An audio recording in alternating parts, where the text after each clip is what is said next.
वंचित विकास आघाडीने काल एक भूमिका घेतली। धनगर समाजासंदर्भात वंचितनी काल एक महत्वाची भूमिका घेतली की अशा पद्धतीनं सगळे सोयरेचा जो कायदा आहे तो रद्द करावा, ओबीसीच्या कोट्याला। तुमच्या सकारात्मक भूमिका वंचितची काल दिसते।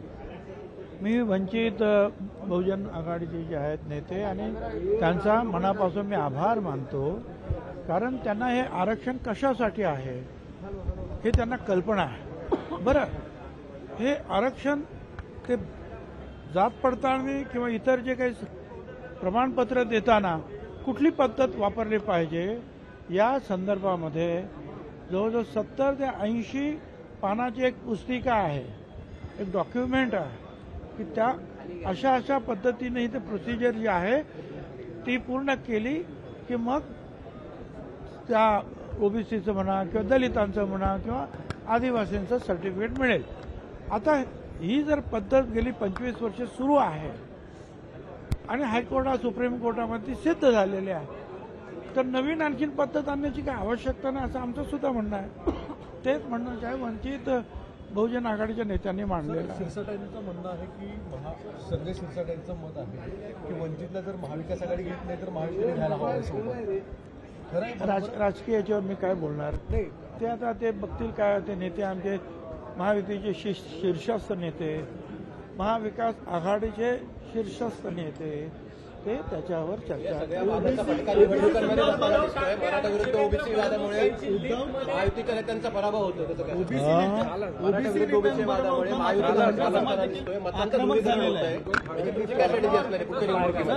धनगर समाज देखील तेवढाच आक्रमक आहे। धनगर समाजासंदर्भात देखील आज माहिती बरोबर आहे ना, असं आहे। आता आम्हाला सुद्धा असं वाटायला लागलं की आमचं सगळं ओबीसीचं आरक्षण संपणार आहे, बॅकडोरने कुणबी सर्टिफिकेट घेऊन आणि अशा रीतीनं, तर आम्हाला तरी काय उरणार आहे। आता आमच्यामध्येच धनगर समाज आहे, वंजारी समाज आहे, भटके विमुक्त आहेत, सगळे 374 जाती आहेत, त्यामुळे सर्वच समाजावर त्याचा परिणाम होणार आहे। त्यामुळे आमचं म्हणणं आहे की बाबा हे आता यांनी पण सांगितलं की सगळे एकत्र होतात आणि चांगल्या नेत्यांना ज्यांनी काम केलेलं आहे त्यांना पाडलं जात आहे। मला सुद्धा काही केल्या एवढ्यामध्ये पाळायचं, तेवढं काम केल्यानंतर पाळायचं। अशा पद्धतीनं जर समाजामध्ये समाज बघून जर मतदान करायला लागलं तर कोण कशाला काम करेल, फक्त जातीवरच मतदान करतील।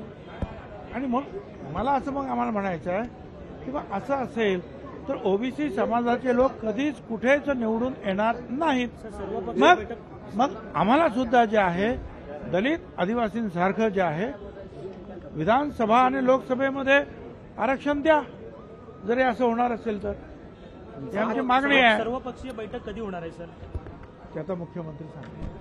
आज लिफ्ट में आप लोग लिफ्ट में एक साथ गए, यहाँ चर्चा है कि बहुत सारी राजकीय चर्चा हुई लिफ्ट के भीतर, क्या हुआ? अच्छा, देवेंद्र जी फडणवीस, उद्धव जी ठाकरे, मैं दरेकर, 4-5 लोग ऐसे जो है छोटी लिफ्ट में जो है खड़े थे और बाहर जाने के लिए तरस रहे थे।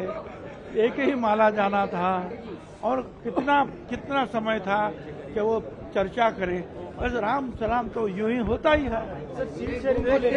अलग अलग बयान आ रहे हैं मायावती की तरफ से। रामदास कदम कह रहे हैं सर 100 सीट पे लड़ेंगे। असं आहे की जास्त लोक झाले आणि जर वजनदार लोक असतील तर त्यांना आपण सांगतो नंतर या। आता त्याच्या अगोदर त्या आपल्या निलमताई आणि चंद्रकांत पाटील साहेब गेले, मी तिथे गेलो, वजन जास्त झालं, मी बाहेर आलो, तर काय करणार? ते असं होतं, त्याला राजकीय अर्थ लावायचं काही कारण नाही। सीट शेयरिंग को लेकर सीट शेयरिंग को लेकर महायुति में क्या विवाद बना है? क्या सीट शेयरिंग नहीं हो पा रही है? क्या ये कुछ गिरा है भाई? जिस तरह से जो बयान आ रहे हैं सीट शेयरिंग को लेकर महायुति में, अरे अभी बैठे नहीं है, चर्चा ही नहीं शुरू हुई तो झगड़ा काहेगा भाई? बस अपने जो है सारे जो लोग हैं पतंग उड़ा रहे हैं। कोई बोल रहा है 100 सीट की रोज मांग करते हैं, कहते हैं हाँ भाई 100 करो, 200 करो, 500 करो, कोई प्रॉब्लम नहीं है। मांग करने को क्या जाता है, हम भी 500 साथ में लड़ेंगे। अरे भाई चलो भाई।